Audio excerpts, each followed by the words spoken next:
nggak sih kepikiran, waktu kita ngomongin masalah sosial kayak kemiskinan atau ketidakadilan, dari mana coba datangnya cara kita mikir soal itu? Ternyata nih, akarnya itu dari sebuah zaman yang super kacau di Eropa. Nah, hari ini kita bakal bongkar bareng-bareng gimana sebuah krisis besar justru bisa melahirkan ide-ide super jenius yang sampai sekarang masih kita pakai buat ngebaca dunia di sekitar kita. Oke, tapi mungkin ada yang nanya, buat apa sih repot-repot pakai teori buat ngertiin masyarakat? Kan kita tinggal di sini tiap hari. Nah, jawabannya tuh seru banget. Karena ini semua bukan lahir dari buku teks yang ngebosenin, tapi dari sebuah krisis, sebuah guncangan sosial yang total. Oke, kita mulai dari bagian pertama. Dunia yang berubah drastis. Yuk, kita coba mundur ke masa lalu sebentar. Bayangin deh, hidup di sebuah desa ratusan tahun yang lalu. Semuanya bisa ditebak. Tetangga itu ya saudara sendiri, kerjaanmu udah jelas dari lahir, dan hidup itu yang ngikutin ritme alam aja. Tenang, jelas, teratur. Terus tiba-tiba, boom, semua itu jungkir balik. Orang-orang pindah dari desa yang komunal ke kota industri yang super individualistis. Hidup yang tadinya pelan dan bisa diprediksi, mendadak jadi serba cepat dan gak menentu. Status kamu bukan lagi dari keluarga siapa, tapi dari apa yang bisa kamu capai sendiri. Coba bayangin betapa bingung dan asingnya perasaan orang-orang di zaman itu. Apa sih penyebabnya? Ada 3 badai raksasa yang datang hampir barengan. Pertama, revolusi ilmiah yang ngubah cara pikir orang dari mitos jadi logika. Kedua, revolusi industri yang mindahin jutaan orang dari sawah ke pabrik. Dan ketiga, revolusi Prancis yang ngegulingin raja-raja dan ngenalin ide soal demokrasi.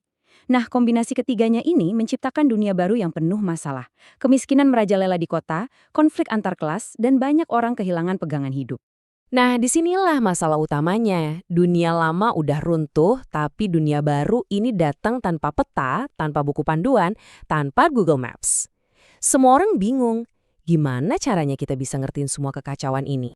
Terus, di tengah kebingungan itu, para pemikir zaman itu dapat ide cemerlang.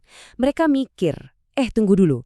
Kalau sains bisa dipakai buat jelasin cara kerja bintang dan planet, kenapa nggak kita coba pakai metode yang sama buat ngebedah masyarakat?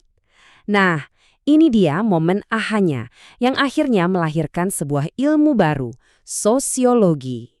Jadi, jangan bayangin para pemikir ini kayak Profesor Kaku di Menara Gading ya. Anggap aja mereka itu detektif sosial pertama di dunia. Misi mereka cuma satu, mecahin misteri besar, yaitu gimana sih cara kerja masyarakat modern yang kacau balau ini? Dan di antara para detektif ini ada 3 jagoan utamanya. The Big Three-nya, Karl Marx, Emil Durkheim, dan Max Weber.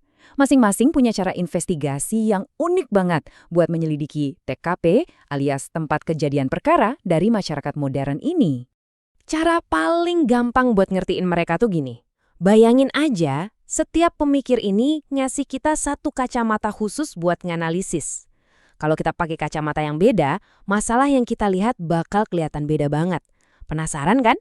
Yuk kita coba satu-satu. Oke, kacamata pertama, dari Karl Marx. Kalau kata Marx, cara ngertiin masyarakat itu simple.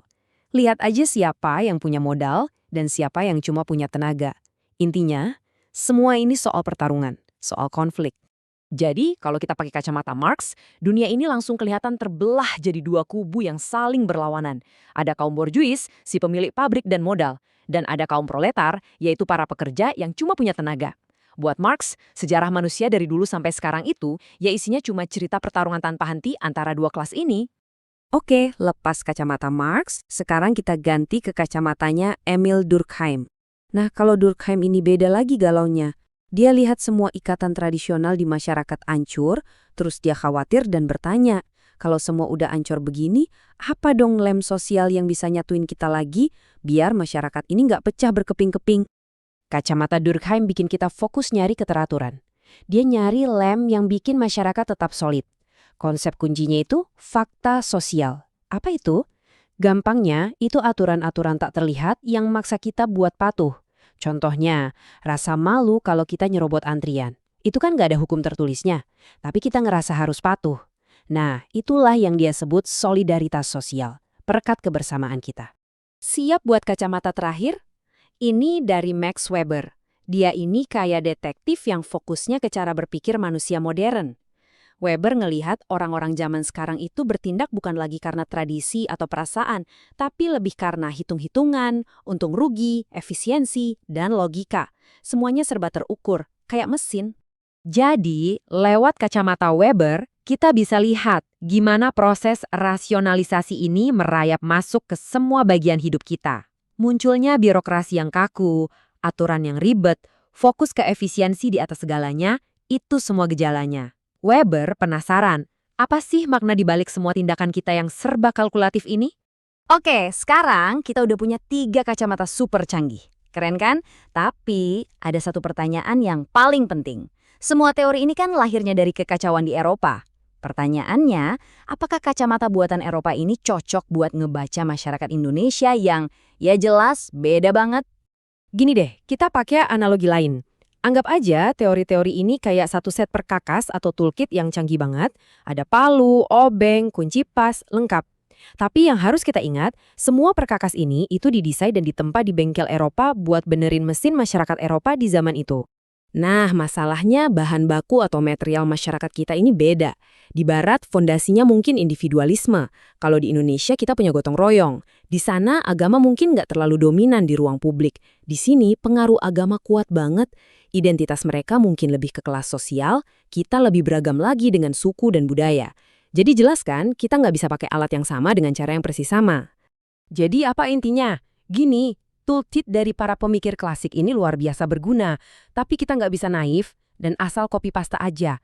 Tugas kita sebagai orang Indonesia adalah jadi montir yang cerdas.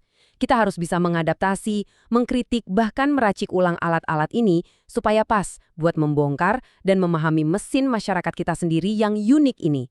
Nah, sebagai penutup, saya mau kasih tantangan berpikir buat kalian. Coba deh kita lihat satu masalah besar di Indonesia, korupsi.